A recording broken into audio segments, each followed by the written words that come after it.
Mga bossing, ibubukod na natin yung mga sisiw sa ina dahil nagkakasugat na sila, tinutukan ng kanilang ina. Kaya ibukod na natin, bali 3 weeks old na sila at nag-DIY muna ako ng kulungan ng mga sisiw. At makikita naman natin, ayan, gumamit ako ng dalawang galing sa electric fan. Pero malawak naman yung pagkakagawa ko, malaki naman yan. Ayan, makikita mo sila. Tignan mo. Mga cute, oh. Tignan mo, tabi-tabi matulog, oh. Siksikan dun, oh. Oh, diba?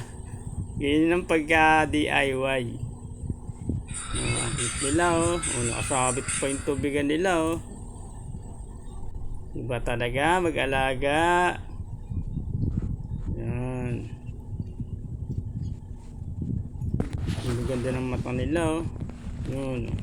Ang sasarap ng tulog nila, oh. Siksikan, oh. Magkakatabi pa. Paalam mga bossing.